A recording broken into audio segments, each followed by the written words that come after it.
જય માતાજી દર્શક મિત્રો, બીજી ગોસ્વામી કિચન વર્લ્ડમાં તમારું સ્વાગત છે। હું છું દર્શના ગોસ્વામી।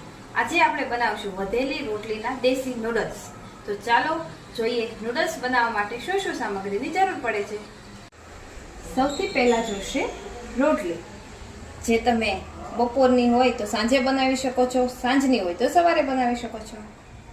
કોબી, કેપ્સિકમ, ગાજર, ડુંગળી, ટમેટા, કોથમરી, મસાલો, red chilli sauce, soya sauce, tomato sauce. દર્શક મિત્રો, સૌથી પહેલા આપણે કાતર દ્વારા રોટલીને કટિંગ કરશું। તો તમે જોઈ શકો છો આ રીતે તમારે રોટલીને નૂડલ્સ લાગે એ ટાઈપ એકદમ નાની નાની કટિંગ કરવાની છે। મેં ગેસ ઓલરેડી ઓન કરી દીધો છે, એટલે હવે આપણે આમાં તેલ એડ કરીશું। આપણું તેલ ગરમ થઈ ચૂક્યું છે, હવે આપણે આમાં રોટલી એડ કરીશું। એકદમ ગેસની ફ્લેમ ધીમી રાખશું। હવે આપણે રોટલીને થોડી વાર ગરમ થયેલા તેલમાં હલાવવાની છે, જેનાથી રોટલી આપણી એકદમ ક્રિસ્પી થઈ જાય। હવે આપણી રોટલી ક્રિસ્પી થઈ ગઈ છે। હવે ગેસની ફ્લેમ ઓફ કરી અને આપણે રોટલીને એક ડીશમાં કાઢી લઈશું। જો આપણી રોટલી એકદમ ક્રિસ્પી ટાઈપ થઈ ગઈ છે, હવે આપણે ફરી વખત તેલ મૂકી અને બધી વસ્તુ બનાવીએ। 3 થી 4 ચમચી તેલ એડ કરીશું।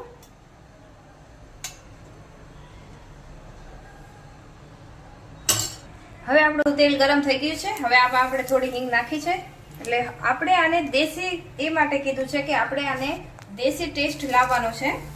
પહેલા જીરું એડ કરશું, પછી થોડી રાઈ એડ કરશું। આના લીધે આપણા નૂડલ્સ એકદમ દેશી થશે। સૌથી પહેલા હવે આમાં આપણે ડુંગળી એડ કરીશું,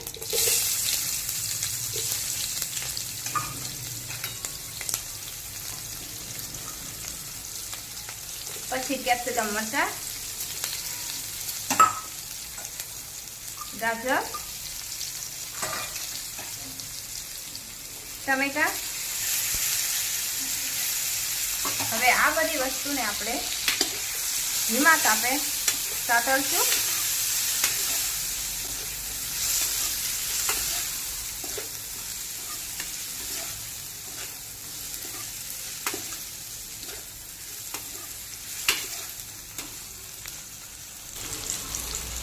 થોડુંક સતાવાઈ ગયું પછી આપણે કોબી એડ કરીશું, એટલે કોબીને થોડી વાર પછી એડ કરવાની છે। કોબીને ચડતા બહુ વાર નથી લાગતી, એટલે થોડી વાર પછી એડ કરવાની છે।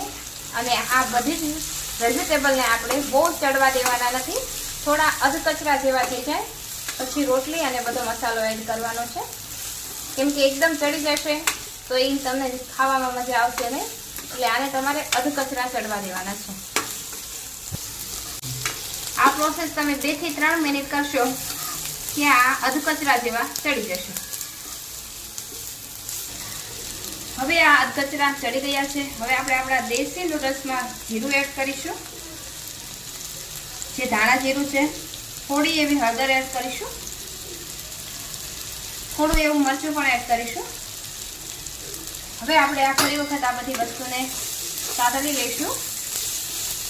આપણે દેશી નૂડલ્સ બનાવીએ છીએ, એટલે આપણે ચાઇનીઝમાં આપણો દેશી મસાલો એડ કર્યો છે, જેનાથી આપણે એકદમ ચાઇનીઝ નહીં પણ નૂડલ્સનો સ્વાદ દેશી પણ આવે અને તમને આ મિશ્રણ સારું લાગશે। એકવાર ટ્રાય જરૂર કરશો।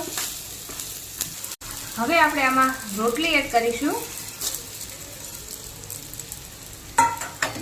રોટલી નાખ્યા પછી આપણે ફરી વખત બધી વસ્તુને એક સરખી થઈ જાય એ માટે સાતળશું।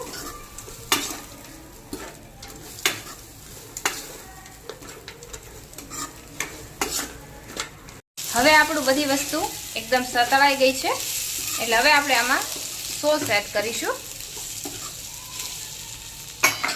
સૌથી પહેલા આપણે ચીલી સોસ એડ કરીશું।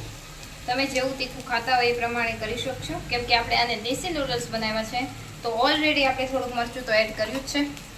સોયા સોસ એડ કરીશું, એ પણ તમે તમારા ટેસ્ટ પ્રમાણે, કોઈને વધારે પસંદ હોય છે, કોઈને ઓછો। પછી હવે આપણે આમાં ટોમેટો સોસ એડ કરીશું। ટોમેટો નેચરલી તો બધાને ભાવતો જ હોય છે વધારે, તો પણ તમને જેવી તમારી ટેસ્ટ હોય એ પ્રમાણે તમે ટોમેટો એડ કરી શકો છો। હવે આ બધી વસ્તુને આપણે એક સાથે હલાવશું, જેનાથી આપણા બધા સોસ એક જેવા એડ થઈ જાય અને જેનો ટેસ્ટ એકદમ મસ્ત આવે. એ માટે આપણે આ બધી વસ્તુને નાખ્યા પછી એકદમ આ રીતે હલાવશું. હવે આપણું બધું જ મિશ્રણ એક સરખું સરસ થઈ ગયું છે.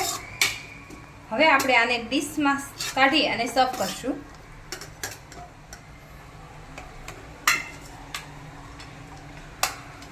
આ સોયા સોસના હિસાબે થોડોક તમને કાળા જેવો લાગે છે, પણ સોયા સોસનો ટેસ્ટ બહુ મસ્ત આવે છે.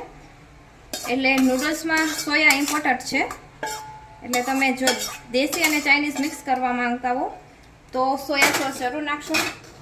હવે આની ઉપર આપણે કોથમરી નાખશું, જેનાથી એકદમ સરસ લાગે, ટેસ્ટ પણ સારો લાગે અને શો પણ સારો આવે. હવે આપણે આની ઉપર થોડો ટોમેટો સોસ નાખશું, જેનાથી એકદમ મસ્ત લાગશે, તમને શો પણ સારો લાગશે. અને તમારા ઘરે કોઈ મહેમાન આવ્યો હોય તો તમે આ રીતે સર્વ કરો તો એ પણ સારું લાગશે. તો રેડી છે આપણા દેશી નૂડલ્સ.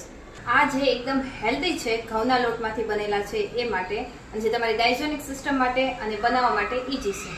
તો જો તમને અમારી રેસીપી પસંદ આવી હોય તો અમારા વિડીયોને લાઇક કરો, શેર કરો અને અમારી ચેનલ ડીજી ગોસ્વામી કિચન વર્લ્ડને સબસ્ક્રાઇબ કરો.